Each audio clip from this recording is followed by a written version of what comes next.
Bienvenidos y bienvenidas a Audiolibros Biblioteca 2. Antes de comenzar nuestra historia, permítame un pequeño resumen para ayudaros a entrar en el mundo de Berenice. Berenice se corta el pelo es un relato inquietante y cautivador de Francis Scott Fitzgerald, que explora las tensiones ocultas en las relaciones familiares y los estándares sociales. A través de la transformación de Berenice, una joven influenciada por su prima Marjorie, Fitzgerald teje una historia de manipulación, identidad y rebelión. Esta historia no solo ofrece un retrato vívido de la sociedad de la época, sino que también nos confronta con preguntas atemporales sobre la apariencia, la autovaloración y el impacto de las decisiones impulsivas. Perfecto para quienes disfrutan de giros inesperados y la belleza del lenguaje de Fitzgerald, este audiolibro promete dejarte pensando mucho después de que termine. Y sin más comenzamos nuestra historia. Espero que les guste. Un saludo y gracias por estar ahí.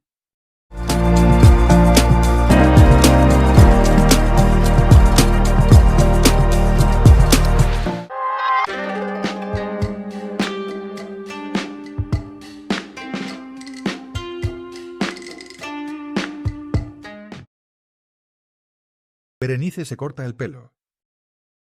Autor Francis Scott Key Fitzgerald. Al anochecer del sábado, desde el primer té del campo de golf, se podían ver las ventanas del club de campo como una extensión amarilla sobre un océano muy negro y ondulado. Las olas de este océano, por así decirlo, eran las cabezas de muchos curiosos arremolinados, unos pocos chóferes de los más ingeniosos, la hermana sorda del profesional de golf. Y solía haber varias olas dispersas y tímidas que podrían haber entrado si así lo hubieran deseado. Esta era la galería. El palco estaba dentro. Consistía en el círculo de sillas de mimbre que bordeaban la pared del salón, que servía a la vez de club y de baile. En estos bailes de sábado por la noche era mayoritariamente femenino, un gran bullicio de damas de mediana edad con ojos agudos y corazones helados tras los impertinentes y los grandes pechos. La función principal del palco era crítica. Ocasionalmente mostraba una admiración reticente, pero nunca aprobación, pues es bien sabido entre las damas mayores de 35 años que cuando la gente joven baila en verano, lo hace con las peores intenciones del mundo, y si no son bombardeadas con ojos pétreos, parejas aisladas bailarán extraños interludios bárbaros en los rincones, y las chicas más populares, más peligrosas, a veces serán besadas en las limusinas aparcadas de matronas desprevenidas. Pero después de todo, este círculo crítico no está lo suficientemente cerca del escenario para ver las caras de los actores y captar las sutilezas del juego escénico. Solo puede fruncir el ceño e inclinarse, hacer preguntas y sacar deducciones satisfactorias de su conjunto de postulados, como aquel que afirma que todo joven con grandes ingresos lleva la vida de una perdiz acosada. Nunca aprecia realmente el drama del cambiante y semicruel mundo de la adolescencia. No, los palcos, el patio de butacas, los protagonistas y el coro están representados por la mezcla de rostros y voces que se mecen al lastimero ritmo africano de la orquesta de baile de Dyer. Desde Otis Ormond, de 16 años, a quien le quedan 2 años más en Hill School, hasta G. Brice Stoddart, sobre cuyo escritorio en casa cuelga un diploma de Derecho de Harvard. Desde la pequeña Madeleine Hogue, cuyo cabello todavía se siente extraño e incómodo sobre su cabeza, hasta Bessie McRae, que ha sido el alma de la fiesta durante demasiado tiempo.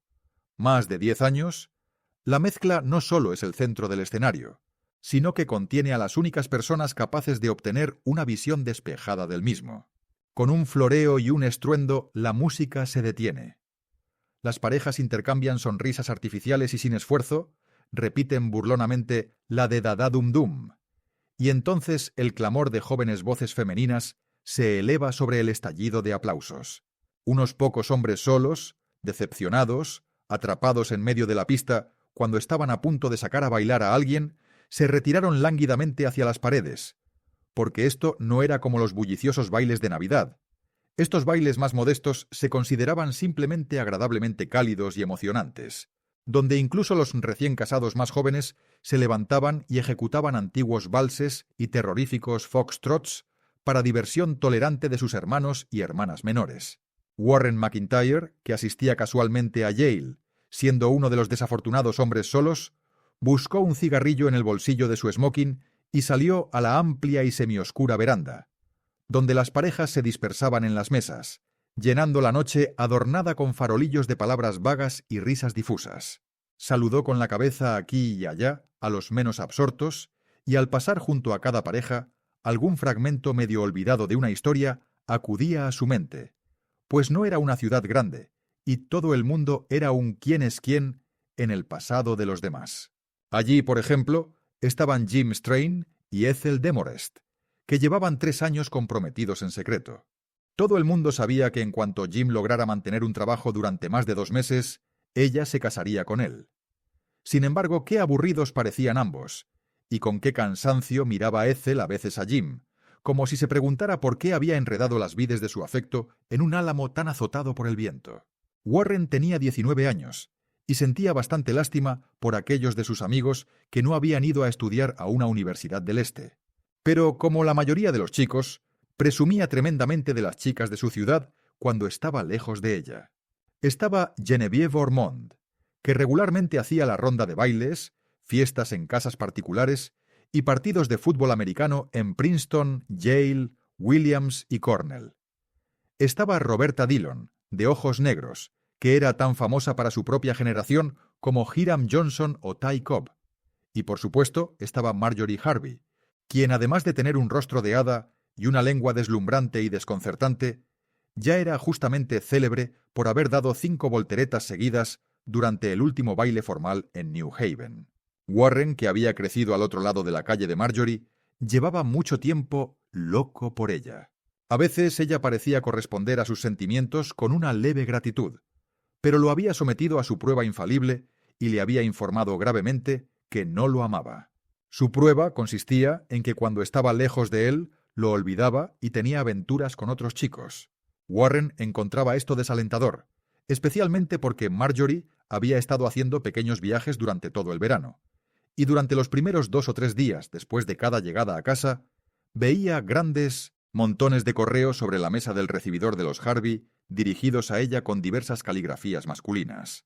Para empeorar las cosas, durante todo el mes de agosto la había visitado su prima Bernice, de Eau Claire, y parecía imposible verla a solas. Siempre era necesario buscar a alguien para que se ocupara de Bernice. A medida que agosto menguaba, esto se volvía cada vez más difícil. Por mucho que Warren adorara a Marjorie, tenía que admitir que la prima Bernice era bastante sosa. Era bonita, de pelo oscuro y mejillas sonrosadas, pero no era divertida en las fiestas. Cada sábado por la noche bailaba con ella un largo y arduo baile de compromiso para complacer a Marjorie, pero nunca se había sentido más que aburrido en su compañía. Warren. Una voz suave a su lado interrumpió sus pensamientos y se giró para ver a Marjorie sonrojada y radiante como de costumbre. Ella le puso una mano en el hombro y un resplandor se posó casi imperceptiblemente sobre él. Warren, susurró, haz algo por mí, baila con Bernice. Lleva casi 1 hora plantada con el pequeño Otis Ormonde. El resplandor de Warren se desvaneció. Claro, por supuesto, respondió con desgana. No te importa, ¿verdad? Me aseguraré de que no te quedes plantado con ella. No pasa nada. Marjorie sonrió. Esa sonrisa que era agradecimiento suficiente. Eres un ángel, y te lo agradezco un montón. Con un suspiro, el ángel recorrió la veranda con la mirada, pero Bernice y Otis no estaban a la vista. Volvió a entrar, y allí, frente al tocador de señoras, encontró a Otis en el centro de un grupo de jóvenes que se retorcían de risa. Otis blandía un trozo de madera que había recogido y discurría volublemente. «Ha entrado a arreglarse el pelo», anunció alocado. «Estoy esperando para bailar otra hora con ella». Las risas se renovaron. «¿Por qué no le quitáis el puesto a alguno de vosotros?», gritó Otis con resentimiento. «Le gusta más variedad». «Vamos, Otis», sugirió un amigo. «Apenas te has acostumbrado a ella». «¿Por qué el listón de madera, Otis?», inquirió Warren sonriendo. «¿El listón?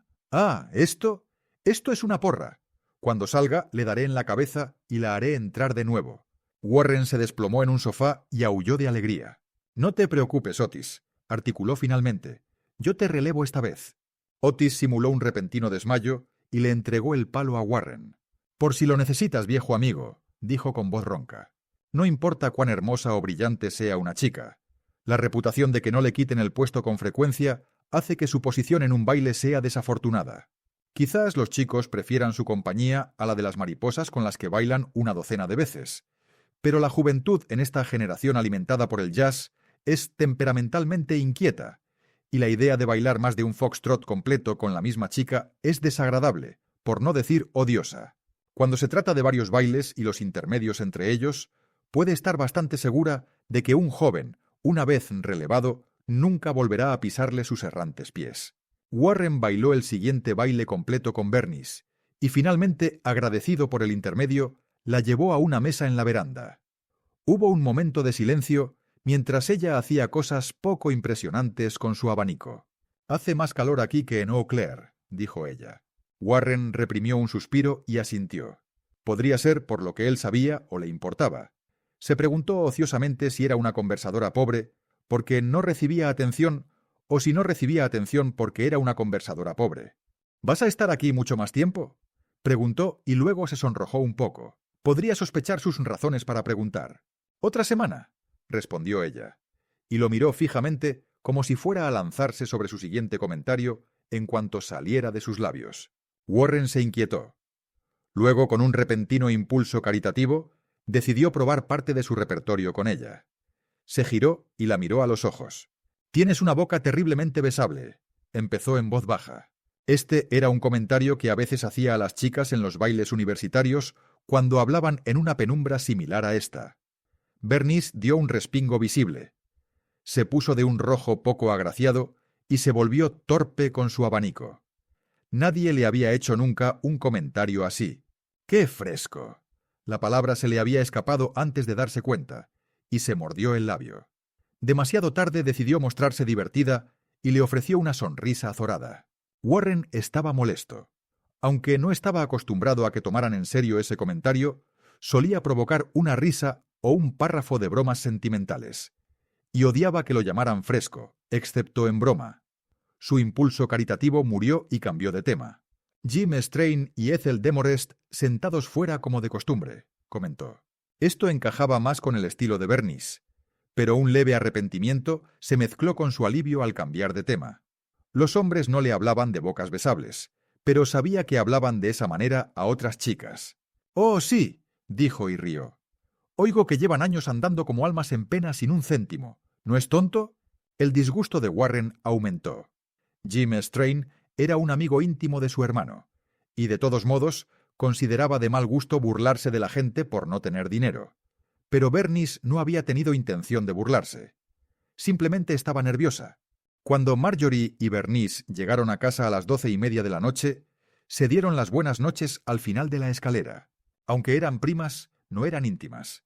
De hecho, Marjorie no tenía amigas íntimas. Consideraba que las chicas eran estúpidas. Bernice, por el contrario, durante toda esta visita organizada por sus padres, había anhelado bastante intercambiar esas confidencias aderezadas con risitas y lágrimas que consideraba un factor indispensable en todo trato femenino. Pero en este aspecto encontraba a Marjorie bastante fría. Sentía de algún modo la misma dificultad para hablar con ella que la que tenía al hablar con los hombres. Marjorie nunca soltaba risitas, nunca se asustaba, rara vez se avergonzaba, y de hecho poseía muy pocas de las cualidades que Bernice consideraba apropiada y benditamente femeninas. Mientras Bernice se ocupaba del cepillo de dientes y la pasta esa noche, se preguntó por centésima vez por qué nunca recibía atención cuando estaba fuera de casa. Que su familia fuera la más rica de Eau Claire, que su madre ofreciera recepciones tremendas, diera pequeñas cenas para su hija antes de todos los bailes y le comprara un coche propio para moverse, nunca se le ocurrió como factores de su éxito social en su ciudad natal. Como la mayoría de las chicas, había sido criada con la leche tibia preparada por Annie Fellows Johnston, y con novelas en las que la mujer era amada debido a ciertas misteriosas cualidades femeninas siempre mencionadas pero nunca mostradas.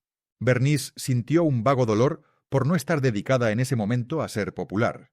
No sabía que, de no haber sido por la campaña de Marjorie, habría bailado toda la noche con un solo hombre, pero sabía que incluso en Eau Claire otras chicas con menos posición y menos belleza eran mucho más solicitadas. Atribuía esto a algo sutilmente inescrupuloso en esas chicas. Nunca le había preocupado, y si lo hubiera hecho, su madre le habría asegurado que las otras chicas se rebajaban y que los hombres realmente respetaban a chicas como Bernice. Apagó la luz de su baño y, por un impulso, decidió entrar y charlar un momento con su tía Josephine, cuya luz seguía encendida. Sus suaves zapatillas la llevaron silenciosamente por el pasillo alfombrado, pero al oír voces dentro, se detuvo cerca de la puerta entreabierta. Entonces oyó su propio nombre, y sin ninguna intención definida de escuchar a escondidas, se quedó allí. Y el hilo de la conversación que tenía lugar dentro atravesó su conciencia bruscamente, como si hubiera sido pasado con una aguja. «Es absolutamente un caso perdido». Era la voz de Marjorie. «Oh, ya sé lo que vas a decir. Tanta gente te ha dicho lo guapa y dulce que es y cómo sabe cocinar. ¿Y qué? Lo pasa fatal. No les gusta a los hombres. ¿Qué importa un poco de popularidad barata?» La señora Harvey sonaba molesta. «Lo es todo cuando tienes 18 años», dijo Marjorie enfáticamente. «He hecho todo lo posible. He sido amable y he hecho que los hombres bailen con ella, pero simplemente no soportan aburrirse. Cuando pienso en esa espléndida coloración desperdiciada en una tonta como ella, y pienso en lo que Martha Carey podría hacer con ella. Oh, no hay cortesía en estos días». La voz de la señora Harvey implicaba que las situaciones modernas la superaban. Cuando ella era joven, todas las señoritas que pertenecían a buenas familias se lo pasaban de maravilla. «Bueno», dijo Marjorie, «ninguna chica puede apoyar permanentemente a una invitada pato cojo, porque en estos días cada chica va a lo suyo. Incluso he intentado lanzarle indirectas sobre la ropa y esas cosas, y se ha enfurecido. Me ha echado unas miradas rarísimas. Es lo bastante sensible como para saber que no está teniendo mucho éxito, pero apostaría a que se consuela pensando que es muy virtuosa y que yo soy demasiado alegre y casquivana y que acabaré mal. Todas las chicas impopulares piensan así. Uvas verdes. Sarah Hopkins se refiere a Genevieve, a Roberta y a mí como las chicas gardenia. Apostaría a que daría 10 años de su vida y su educación europea por ser una chica gardenia y tener 3 o 4 hombres enamorados de ella y que le sacaran a bailar cada pocos pasos. «Me parece», interrumpió la señora Harvey con bastante cansancio, «que deberías poder hacer algo por Bernice. Sé que no es muy vivaz». Marjorie gimió. «Vivaz. Dios santo. Nunca le he oído decir nada a un chico, excepto que hace calor, o que la pista está llena, o que va a ir a estudiar a Nueva York el año que viene. A veces les pregunta qué tipo de coche tienen y les dice el que tiene ella. Emocionante». Hubo un breve silencio y luego la señora Harvey retomó su estribillo. «Todo lo que sé es que otras chicas ni la mitad de dulces y atractivas consiguen pareja.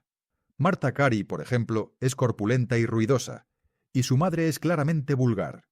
Roberta Dillon está tan delgada este año que parece que Arizona fuera el lugar para ella. Se está matando a bailar». «Pero, mamá», objetó Marjorie con impaciencia, «Martha es alegre y terriblemente ingeniosa, y una chica muy desenvuelta, y Roberta es una bailarina maravillosa. Ha sido popular durante años». La señora Harvey bostezó. «Creo que es esa disparatada sangre india que tiene Bernice», continuó Marjorie. «Quizás sea una reversión al tipo. Todas las mujeres indias simplemente se sentaban por ahí y nunca decían nada». «Vete a la cama, niña tonta», rió la señora Harvey. «No te habría contado eso si hubiera pensado que ibas a recordarlo. Y creo que la mayoría de tus ideas son perfectamente idiotas», terminó adormilada. Hubo otro silencio, mientras Marjorie consideraba si valía la pena o no convencer a su madre. Las personas mayores de 40 rara vez pueden ser convencidas permanentemente de algo. A los 18, nuestras convicciones son colinas desde las que miramos. A los 45 son cuevas en las que nos escondemos. Habiendo decidido esto, Marjorie dio las buenas noches. Cuando salió al pasillo, estaba completamente vacío. Mientras Marjorie desayunaba tarde al día siguiente, Bernice entró en la habitación con un buenos días bastante formal. Se sentó enfrente, la miró fijamente y se humedeció ligeramente los labios. «¿Qué tienes en mente?», inquirió Marjorie bastante perpleja. Bernice hizo una pausa antes de lanzar su granada de mano. «Oí lo que le dijiste de mí a tu madre anoche». Marjorie se sobresaltó, pero solo mostró un color ligeramente más intenso en las mejillas y su voz era completamente serena cuando habló. «¿Dónde estabas?» «En el pasillo». No pretendía escuchar, al principio. Tras una involuntaria mirada de desprecio, Marjorie bajó los ojos y se interesó mucho en hacer equilibrios con un copo de maíz suelto en el dedo. Supongo que será mejor que vuelva a Eau Claire. Si soy una molestia tan grande. El labio inferior de Bernice temblaba violentamente y continuó con voz vacilante. He intentado ser agradable y primero me han ignorado y luego insultado. Nadie que me haya visitado ha recibido jamás un trato así. Marjorie guardó silencio. Pero estorbo, ya veo. Soy un lastre para ti. No les gusto a tus amigos. Hizo una pausa y luego recordó otro de sus agravios. Por supuesto que me enfurecí la semana pasada cuando intentaste insinuarme que ese vestido no me favorecía. ¿No crees que sé vestirme sola? No, murmuró Marjorie en voz apenas audible. ¿Qué? No insinué nada, dijo Marjorie sucintamente. Dije, si mal no recuerdo, que era mejor llevar un vestido favorecedor 3 veces seguidas que alternarlo con 2 espantos. ¿Crees que fue algo muy amable de decir? No intentaba ser amable. Luego, tras una pausa, ¿cuándo quieres irte? Bernice inspiró bruscamente. ¡Oh! Fue un pequeño medio sollozo. Marjorie levantó la vista sorprendida. ¿No dijiste que te ibas? Sí, pero... Ah, solo ibas de farol. Se miraron fijamente a través de la mesa del desayuno por un momento. Olas brumosas pasaban ante los ojos de Bernice, mientras que el rostro de Marjorie mostraba esa expresión bastante dura que usaba cuando estudiantes universitarios ligeramente ebrios intentaban ligar con ella. Así que ibas de farol. Repitió como si fuera lo que cabría esperar. Bernice lo admitió rompiendo a llorar. Los ojos de Marjorie mostraban aburrimiento. «Eres mi prima», sollozó Bernice. «Te estoy visitando. Iba a quedarme un mes, y si vuelvo a casa mi madre lo sabrá y se preguntará». Marjorie esperó hasta que el chaparrón de palabras entrecortadas se redujo a pequeños sollozos. «Te daré mi asignación del mes», dijo fríamente, «y puedes pasar esta última semana donde quieras. Hay un hotel muy agradable». Los sollozos de Bernice se elevaron hasta una nota aflautada, y levantándose de repente, huyó de la habitación. Una hora más tarde, mientras Marjorie estaba en la biblioteca absorta en componer una de esas cartas maravillosamente esquivas y que no comprometían a nada que solo una joven puede escribir, Bernice reapareció con los ojos muy rojos y conscientemente tranquila. No dirigió ninguna mirada a Marjorie, sino que cogió un libro al azar del estante y se sentó como para leer. Marjorie parecía absorta en su carta y continuó escribiendo. Cuando el reloj marcó el mediodía, Bernice cerró su libro de golpe. «Supongo que será mejor que saque mi billete de tren». Este no era el comienzo del discurso que había ensayado arriba, pero como Marjorie no estaba captando las indirectas, no la instaba a ser razonable. Es un error. Era la mejor apertura que pudo reunir. «Espera a que termine esta carta», dijo Marjorie sin volverse. «Quiero echarla en el próximo correo». Después de otro minuto, durante el cual su pluma rasgueó afanosamente, se dio la vuelta y se relajó con aire de «a tu disposición». De nuevo Bernice tuvo que hablar. «¿Quieres que me vaya a casa?» «Bueno», dijo Marjorie, considerándolo, «supongo que si no te lo estás pasando bien, será mejor que te vayas. No tiene sentido ser desdichada». «¿No crees que la más elemental amabilidad?» «Oh, por favor, no cites mujercitas», exclamó Marjorie con impaciencia. «Eso está pasado de moda». «¿Tú crees?» «Cielos, sí. ¿Qué chica moderna podría vivir como esas mujeres necias? Fueron los modelos para nuestras madres». Marjorie rió. «Sí, claro. Ni hablar. Además, nuestras madres estaban muy bien a su manera, pero saben muy poco sobre los problemas de sus hijas». Bernice se irguió. «Por favor, no hables de mi madre». Marjorie rió. «No creo haberla mencionado». Bernice sintió que la estaban desviando de su tema. «¿Crees que me has tratado muy bien?» «He hecho lo posible. Eres un material bastante difícil de trabajar». Los párpados de Bernice enrojecieron. «Creo que eres dura y egoísta, y no tienes ni una cualidad femenina». «Oh, Dios mío», exclamó Marjorie desesperada. «Pequeña tontita. Chicas como tú sois responsables de todos los matrimonios tediosos e incoloros, de todas esas espantosas ineficacias que pasan por cualidades femeninas. ¡Qué golpe debe ser cuando un hombre con imaginación se casa con el hermoso montón de ropa sobre el que ha estado construyendo ideales y descubre que es solo una masa débil, quejumbrosa, cobarde y llena de afectación!» La boca de Bernice se había entreabierto. «La mujer muy mujer», continuó Marjorie. Toda su vida temprana se ocupa en críticas quejumbrosas de chicas como yo, que realmente nos divertimos. La mandíbula de Bernice descendió aún más mientras la voz de Marjorie se elevaba. ¿Hay alguna excusa para que una chica fea se queje? Si yo hubiera sido irremediablemente fea, nunca habría perdonado a mis padres por traerme al mundo. Pero tú empiezas la vida sin ninguna desventaja. El pequeño puño de Marjorie se cerró. Si esperas que llore contigo, te decepcionarás. Vete o quédate, como quieras. Y recogiendo sus cartas, salió de la habitación. Bernice adujo un dolor de cabeza y no apareció para el almuerzo. Tenían una cita para la sesión de tarde, pero persistiendo el dolor de cabeza, Marjorie dio explicaciones a un chico no muy abatido.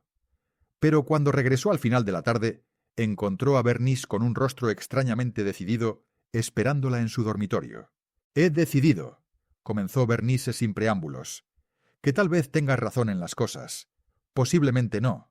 Pero si me dices por qué tus amigos no están interesados en mí, veré si puedo hacer lo que quieres que haga». Marjorie estaba frente al espejo ahuecándose el pelo. «¿Lo dices en serio?» «Sí». «¿Sin reservas? ¿Harás exactamente lo que yo diga?» «Bueno, nada. ¿Harás exactamente lo que yo diga?» «Si son cosas sensatas». «No lo son. Tu caso no requiere cosas sensatas». «¿Vas a recomendar?» «Sí, todo. Si te digo que tomes clases de boxeo, tendrás que hacerlo. Escribe a casa y dile a tu madre que te vas a quedar otras 2 semanas. Si me dices... Muy bien. Solo te daré algunos ejemplos ahora. Primero, no tienes soltura. ¿Por qué? Porque nunca estás segura de tu aspecto personal.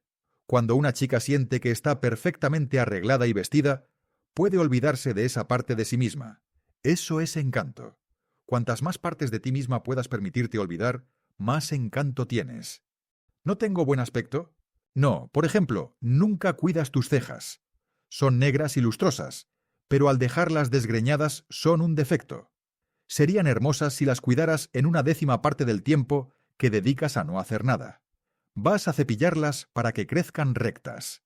Bernice alzó las cejas en cuestión. ¿Quieres decir que los hombres se fijan en las cejas? Sí, subconscientemente. Y cuando vuelvas a casa deberías arreglarte un poco los dientes. Es casi imperceptible, aún así. Pero yo pensaba, interrumpió Bernice desconcertada, que despreciabas las pequeñas y remilgadas cosas femeninas como esa. Odio las mentes remilgadas, respondió Marjorie. Pero una chica tiene que ser arreglada en persona.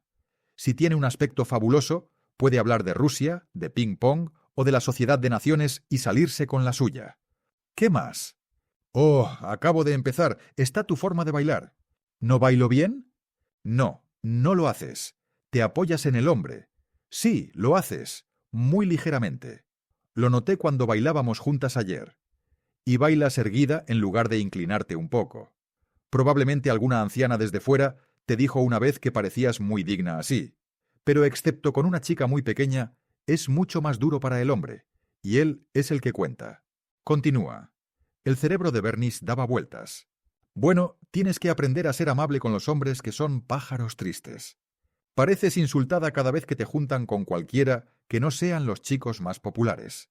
Vamos, Bernice, a mí me sacan a bailar cada pocos pasos. ¿Y quién lo hace la mayoría de las veces? Pues esos mismos pájaros tristes. Ninguna chica puede permitirse descuidarlos. Son la gran parte de cualquier grupo. Los chicos jóvenes demasiado tímidos para hablar son la mejor práctica de conversación. Los chicos torpes son la mejor práctica de baile.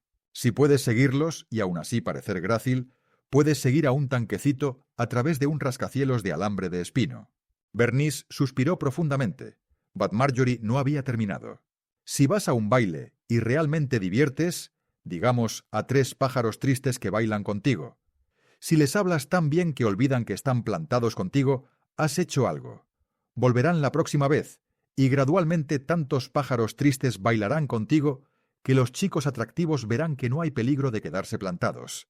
Entonces bailarán contigo. Sí, asintió Bernice débilmente. Creo que empiezo a ver. Y finalmente, concluyó Marjorie, el aplomo y el encanto simplemente llegarán. Te despertarás una mañana sabiendo que lo has alcanzado y los hombres también lo sabrán. Bernice se levantó. Has sido terriblemente amable por tu parte. Pero nadie me había hablado así antes, y me siento algo sorprendida. Marjorie no respondió. sino que contempló pensativamente su propia imagen en el espejo. «Eres un encanto por ayudarme», continuó Bernice. Marjorie seguía sin responder, y Bernice pensó que había parecido demasiado agradecida. «Sé que no te gusta el sentimentalismo», dijo tímidamente. Marjorie se volvió hacia ella rápidamente. «Oh, no estaba pensando en eso. Estaba considerando si no sería mejor que te cortaras el pelo a la garzón». Bernice se derrumbó hacia atrás sobre la cama. El miércoles siguiente por la noche hubo una cena con baile en el club de campo. Cuando los invitados entraron tranquilamente, Bernice encontró su tarjeta de sitio con una ligera sensación de irritación. Aunque a su derecha se sentaba G. Reese Stoddard, un joven soltero muy deseable y distinguido, el importantísimo lado izquierdo solo lo ocupaba Charlie Paulson. A Charlie le faltaba altura, belleza y astucia social, y en su nueva iluminación, Bernice decidió que su única cualificación para ser su pareja era que nunca se había quedado plantado con ella. Pero esta sensación de irritación desapareció con los últimos platos de sopa, y le vinieron a la mente las instrucciones específicas de Marjorie. Tragándose su orgullo, se volvió hacia Charlie Paulson y se lanzó. «¿Cree que debería cortarme el pelo a la garzón, señor Charlie Paulson?» Charlie levantó la vista sorprendido. «¿Por qué?» «Porque lo estoy considerando. Es una forma tan segura y fácil de atraer la atención». Charlie sonrió agradablemente. No podía saber que esto había sido ensayado.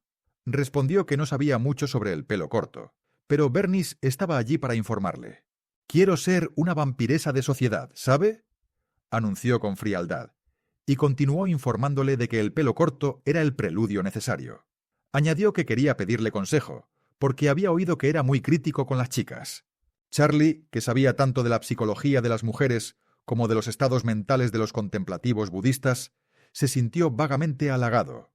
«Así que he decidido», continuó ella, elevando ligeramente la voz, «que a principios de la semana que viene iré a la barbería del Hotel Sevier.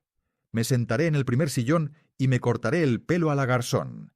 Titubeó al notar que la gente cercana había interrumpido su conversación y estaba escuchando.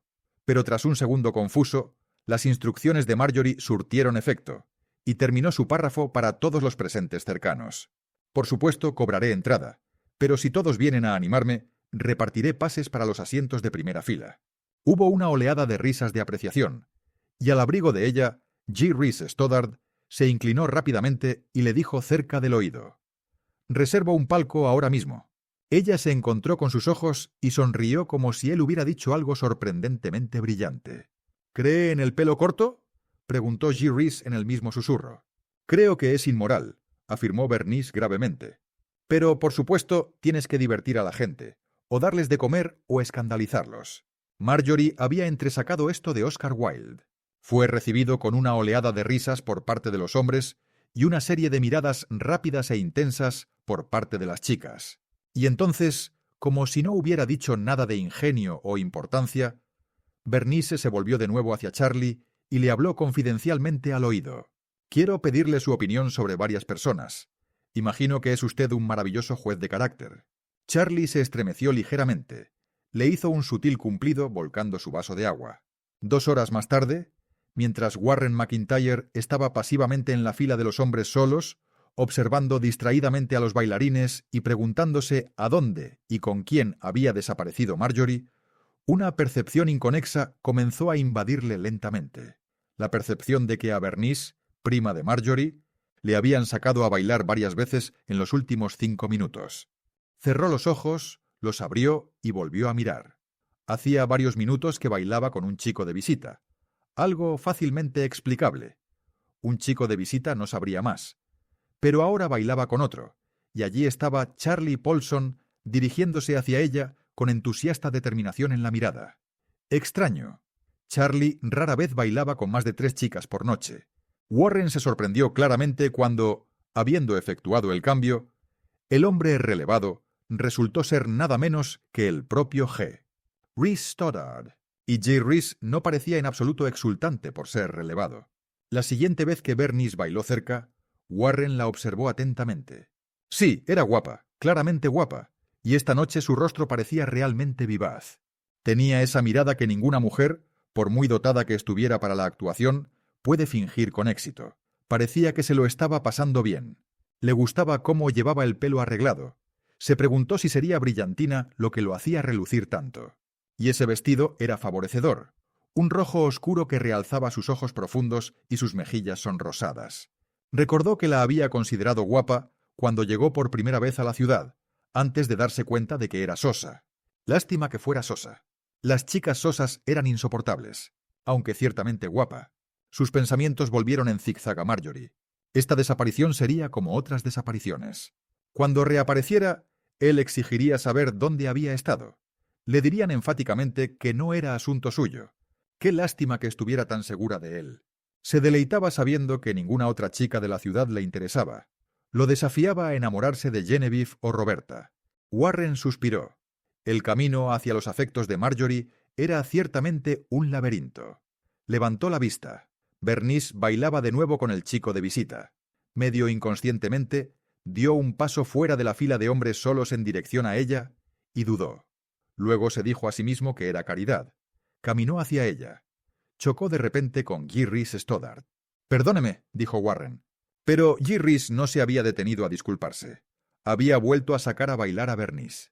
Esa noche, a la 1 en punto, Marjorie, con una mano en el interruptor de la luz eléctrica en el pasillo, se giró para echar un último vistazo a los ojos chispeantes de Bernice.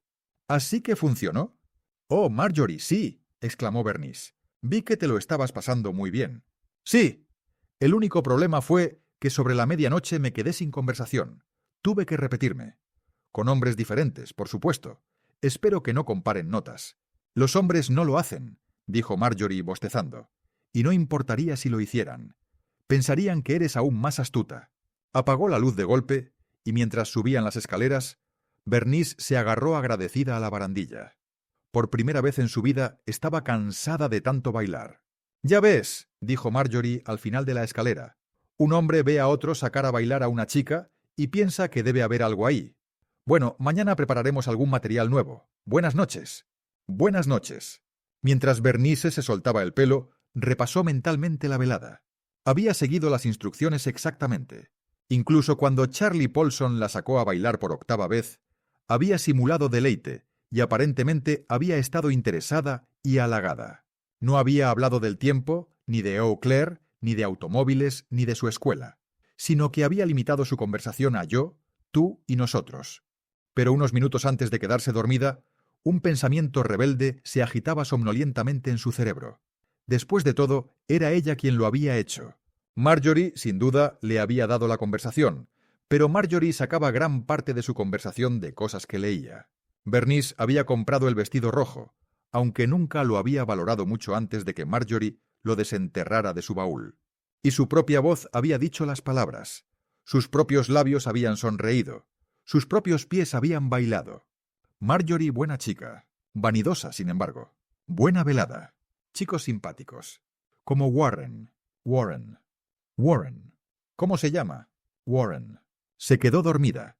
Para Bernice, la semana siguiente fue una revelación. Con la sensación de que la gente realmente disfrutaba mirándola y escuchándola, llegó la base de la confianza en sí misma. Por supuesto, al principio hubo numerosos errores. No sabía, por ejemplo, que Draycott Dello estudiaba para sacerdote.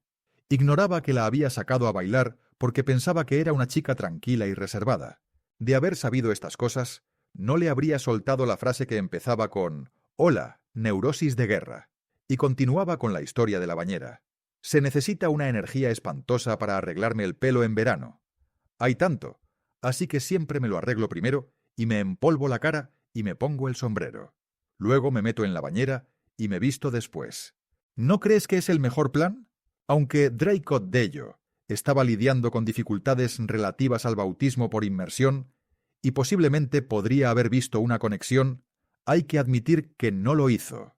Consideraba el baño femenino un tema inmoral y le expuso algunas de sus ideas sobre la depravación de la sociedad moderna. Pero para compensar ese desafortunado incidente, Bernice tenía varios éxitos notables en su haber. El pequeño Otis Ormonde canceló un viaje al este y optó en cambio por seguirla con una devoción perruna, para diversión de su pandilla y para irritación de G. Reese Stoddard, varias de cuyas visitas vespertinas Otis arruinó por completo con la repugnante ternura de las miradas que dirigía a Bernice. Incluso le contó la historia del listón de madera y el tocador para mostrarle cuán fructíferamente equivocados habían estado él y todos los demás en su primer juicio sobre ella. Bernice se tomó a broma ese incidente con una ligera sensación de desasosiego. De toda la conversación de Bernice, quizás la línea más conocida y universalmente aprobada fue la relativa a cortarse el pelo a la garzón. «Oh, Bernice, ¿cuándo te vas a cortar el pelo?»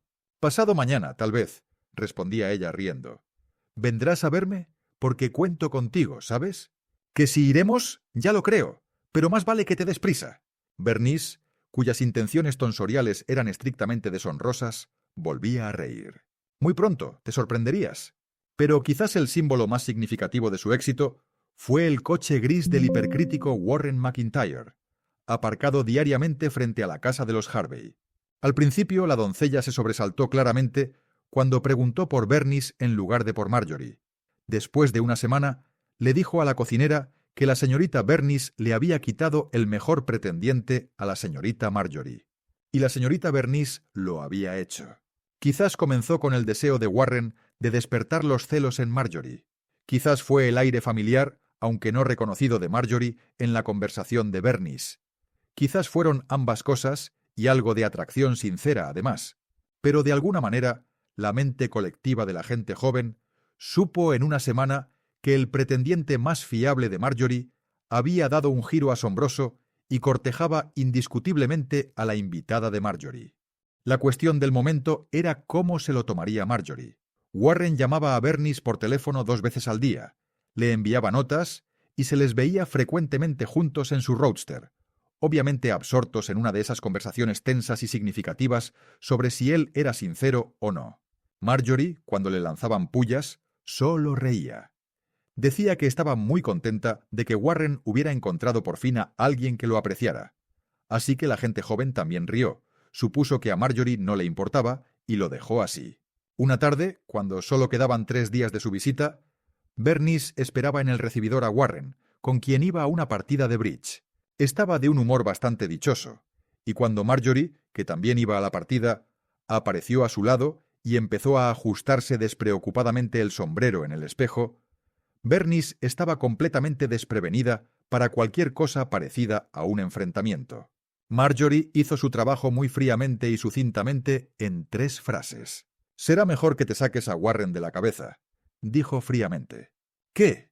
Bernice estaba completamente atónita. «Será mejor que dejes de hacer el ridículo por Warren McIntyre. Le importas un bledo». Durante un tenso momento se miraron la una a la otra. Marjorie desdeñosa, distante. Bernice atónita, medio enfadada, medio asustada. Entonces 2 coches se detuvieron frente a la casa y hubo un alboroto de bocinazos. Ambas jadearon débilmente, se giraron y lado a lado salieron apresuradamente. Durante toda la partida de bridge, Bernice luchó en vano por dominar una creciente inquietud. Había ofendido a Marjorie, la esfinge entre las esfinges. Con las intenciones más sanas e inocentes del mundo, había robado la propiedad de Marjorie. Se sintió repentina y horriblemente culpable. Después de la partida de bridge, cuando se sentaron en un círculo informal y la conversación se volvió general, la tormenta estalló gradualmente. El pequeño Otis Ormond la precipitó inadvertidamente. «¿Cuándo vas a volver al jardín de infancia, Otis?», había preguntado alguien. «¿Yo? El día que Bernice se corte el pelo a la garzón». «Entonces tu educación ha terminado», dijo Marjorie rápidamente. «Eso es solo un farol suyo. Deberías haberte dado cuenta». «¿Es verdad?», demandó Otis lanzando a Bernice una mirada de reproche. A Bernice le ardían las orejas mientras intentaba pensar en una réplica eficaz. Ante este ataque directo, su imaginación estaba paralizada. «Hay muchos faroles en el mundo», continuó Marjorie muy agradablemente. «Deberías ser lo bastante joven para saber eso, Otis». «Bueno», dijo Otis, «tal vez. Pero caramba, con una labia como la de Bernice». «¿De verdad?», bostezó Marjorie. «¿Cuál es su última agudeza?». Nadie parecía saberlo. De hecho, Bernice, habiendo jugueteado con el pretendiente de su musa, no había dicho nada memorable últimamente. ¿Era todo eso realmente una pose?, preguntó Roberta con curiosidad. Bernice vaciló. Sintió que se le exigía algún tipo de ingenio, pero bajo los ojos repentinamente frígidos de su prima, estaba completamente incapacitada. «No lo sé», titubeó. «Bah», dijo Marjorie, «admítelo». Bernice vio que los ojos de Warren habían dejado un ukelele con el que estaba jugueteando y estaban fijos en ella interrogativamente. «Oh, no lo sé», repitió con firmeza. Sus mejillas ardían. «Bah», remarcó Marjorie de nuevo. «Desembucha, Bernice», instó Otis. «Mándala a paseo». Bernice miró a su alrededor de nuevo. Parecía incapaz de apartarse de los ojos de Warren. «Me gusta el pelo corto», dijo apresuradamente, como si él le hubiera hecho una pregunta. «Y tengo la intención de cortarme el mío». «¿Cuándo?», exigió Marjorie. «En cualquier momento. No hay mejor momento que el presente», sugirió Roberta. Otis se puso en pie de un salto. «Buena idea», exclamó. «Haremos una fiesta de corte de pelo veraniega. Barbería del Hotel Sevier, creo que dijiste». En un instante, todos estaban en pie. El corazón de Bernice palpitaba violentamente. «¿Qué?», jadeó. Del grupo surgió la voz de Marjorie, muy clara y despectiva. «No os preocupéis, se echará atrás». «¡Vamos, Bernice!», gritó Otis dirigiéndose hacia la puerta. 4 ojos, los de Warren y los de Marjorie, la miraban fijamente, la desafiaban, la retaban.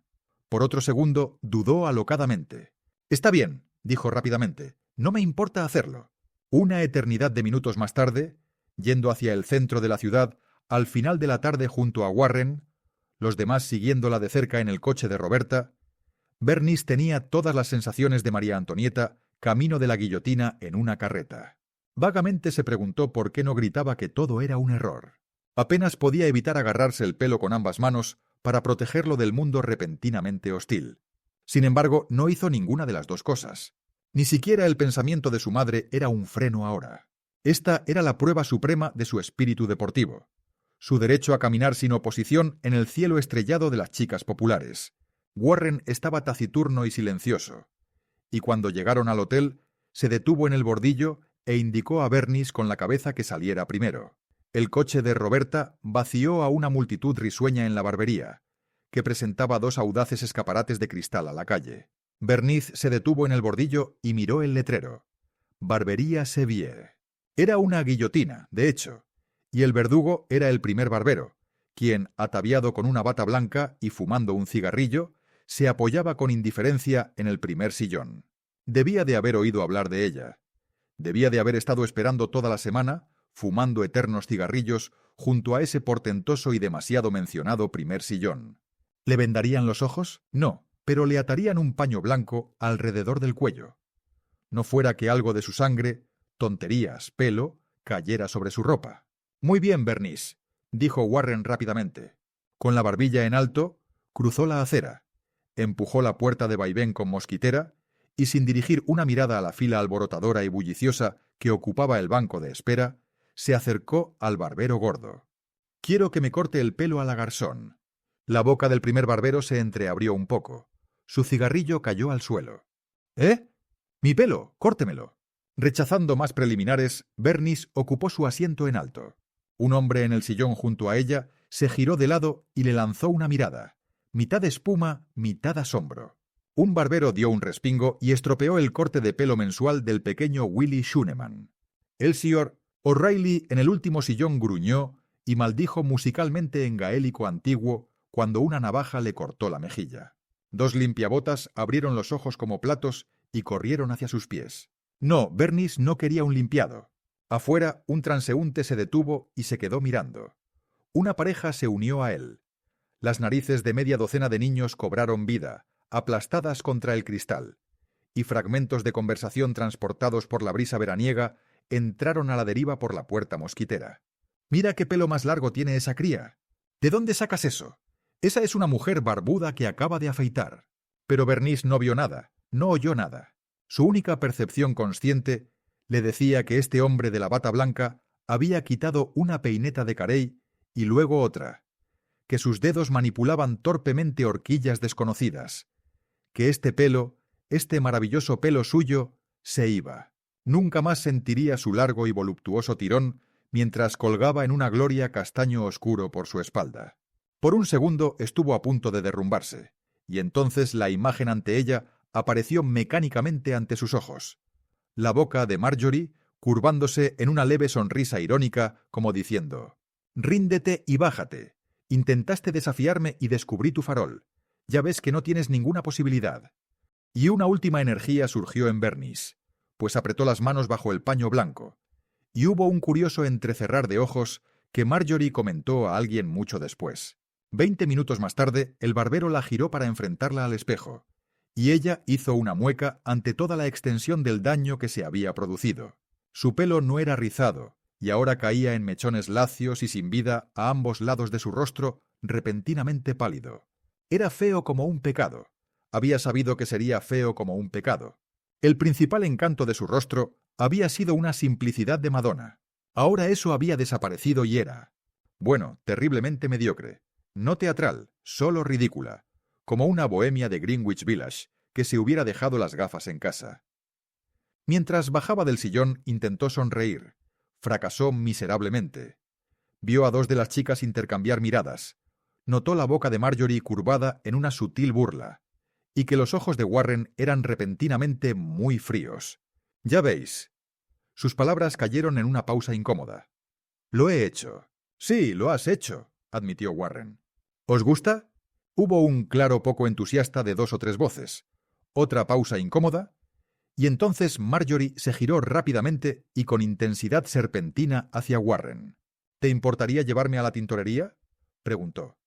«Simplemente tengo que recoger un vestido allí antes de la cena. Roberta va directa a casa y puede llevar a los demás». Warren miró distraídamente alguna mota infinita fuera de la ventana. Luego, por un instante, sus ojos se posaron fríamente en Bernice antes de volverse hacia Marjorie. «Encantado», dijo lentamente. Bernice no se dio cuenta plenamente de la indignante trampa que le habían tendido hasta que se encontró con la mirada atónita de su tía justo antes de la cena. «Pero Bernice». «Me lo he cortado a la garzón, tía Josephine». «Pero niña». «¿Te gusta?» «Pero Bernice». «Supongo que te he escandalizado». «No, pero ¿qué pensará mañana por la noche la señora Dello?» «Bernice, deberías haber esperado hasta después del baile de los Dello. Deberías haber esperado si querías hacer eso. Fue repentino, tía Josephine. De todos modos, ¿por qué le importa especialmente a la señora Dello?» «Pero niña», exclamó la señora Harvey, en su ponencia sobre las debilidades de la generación joven que leyó en la última reunión del club del jueves, dedicó 15 minutos al pelo corto. Es su abominación particular. Y el baile es para ti y para Marjorie. Lo siento. Oh, Bernice, ¿qué dirá tu madre? Pensará que te dejé hacerlo. Lo siento. La cena fue una agonía. Había hecho un intento apresurado con un rizador y se quemó el dedo y mucho pelo. Podía ver que su tía estaba preocupada y afligida, y su tío no dejaba de decir: «Bueno, me cachis», una y otra vez en un tono dolido y ligeramente hostil. Y Marjorie se sentó muy quieta, atrincherada tras una leve sonrisa, una sonrisa ligeramente burlona. De alguna manera sobrevivió a la velada. Llamaron 3 chicos. Marjorie desapareció con uno de ellos, y Bernice hizo un intento apático y fallido de entretener a los otros 2. Suspiró agradecida mientras subía las escaleras hacia su habitación a las 10:30. ¡Qué día! Cuando se hubo desvestido para dormir, la puerta se abrió y entró Marjorie. «Bernice», dijo, «siento muchísimo lo del baile de los Dello. Te doy mi palabra de honor de que me había olvidado por completo». «No pasa nada», dijo Bernice secamente. De pie ante el espejo, se pasó lentamente el peine por el pelo corto. «Mañana te llevaré al centro», continuó Marjorie, «y el peluquero te lo arreglará para que luzcas estupenda. No imaginé que lo llevarías a cabo. Lo siento muchísimo de verdad». «Oh, no pasa nada. Aún así es tu última noche, así que supongo que no importará mucho». Entonces Bernice hizo una mueca de dolor cuando Marjorie echó su propio pelo sobre los hombros y empezó a trenzarlo lentamente en 2 largas trenzas rubias hasta que, con su negligé color crema, pareció una delicada pintura de alguna princesa sajona. Fascinada, Bernice observó cómo crecían las trenzas. Pesadas y lujosas, se movían bajo los ágiles dedos como serpientes inquietas. Y a Bernice le quedaba esta reliquia y el rizador y un mañana lleno de miradas. Podía ver a G. Ruth Stoddart, a quien ella gustaba, adoptando sus modales de Harvard y diciéndole a su compañera de cena que no deberían haber permitido a Bernice ir tanto al cine. Podía ver a Draycott Dello intercambiando miradas con su madre y luego siendo concienzudamente caritativo con ella. Pero quizás para mañana la señora Dello ya se habría enterado de la noticia.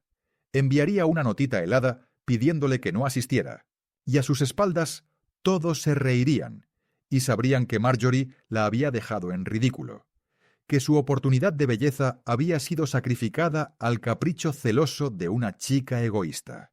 Se sentó de repente ante el espejo, mordiéndose el interior de la mejilla. «Me gusta», dijo con esfuerzo. «Creo que será favorecedor». Marjorie sonrió. «Tiene buen aspecto. Por el amor de Dios, no dejes que te preocupe». «No lo haré».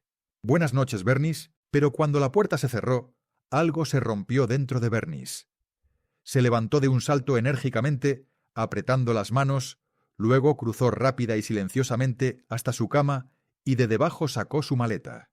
Dentro arrojó artículos de aseo y una muda. Luego se volvió hacia su baúl y rápidamente vació 2 cajones llenos de lencería y vestidos de verano. Se movía en silencio, pero con eficiencia implacable. Y en 3/4 de hora su baúl estaba cerrado con llave y correas, y ella estaba completamente vestida con un favorecedor traje de viaje nuevo que Marjorie le había ayudado a elegir. Sentándose en su escritorio, escribió una breve nota a la señora Harvey en la que esbozaba brevemente sus razones para irse. La selló, la dirigió y la dejó sobre la almohada. Miró su reloj. El tren salía a la 1, y sabía que si caminaba hasta el Hotel Marlborough, a 2 manzanas de distancia, podría conseguir fácilmente un taxi. De repente inspiró bruscamente y una expresión brilló en sus ojos que un experto lector de caracteres podría haber conectado vagamente con la mirada decidida que había tenido en el sillón del barbero. De alguna manera, un desarrollo de ella. Era una mirada bastante nueva para Bernice, y acarreaba consecuencias. Fue sigilosamente al tocador. Recogió un objeto que yacía allí, y apagando todas las luces, se quedó quieta hasta que sus ojos se acostumbraron a la oscuridad. Suavemente empujó la puerta de la habitación de Marjorie. Oyó la respiración tranquila y regular de una conciencia tranquila dormida. Estaba ahora junto a la cama, muy resuelta y tranquila. Actuó rápidamente. Inclinándose, encontró una de las trenzas del pelo de Marjorie. La siguió con la mano hasta el punto más cercano a la cabeza y luego, sujetándola un poco floja para que la durmiente no sintiera ningún tirón, alargó la mano con las tijeras y la cortó. Con la trenza en la mano, contuvo la respiración. Marjorie había murmurado algo en sueños. Bernice amputó hábilmente la otra trenza, hizo una pausa por un instante y luego se deslizó rápida y silenciosamente de vuelta a su propia habitación. Abajo, abrió la gran puerta principal, la cerró cuidadosamente tras ella y, sintiéndose extrañamente feliz y exuberante, bajó del porche a la luz de la luna, balanceando su pesada maleta como una bolsa de la compra. Después de un minuto de caminata enérgica, descubrió que su mano izquierda todavía sostenía las 2 trenzas rubias. Rió inesperadamente. Tuvo que cerrar la boca con fuerza para evitar soltar una carcajada sonora. Pasaba ahora por delante de la casa de Warren y por impulso dejó su equipaje y, balanceando las trenzas como un trozo de cuerda, las arrojó al porche de madera donde aterrizaron con un leve golpe sordo. Volvió a reír sin contenerse ya. ¡Ja! Rió tontamente, salvajemente. «Arráncale la cabellera a la egoísta». Luego, recogiendo su maleta, partió medio corriendo por la calle iluminada por la luna.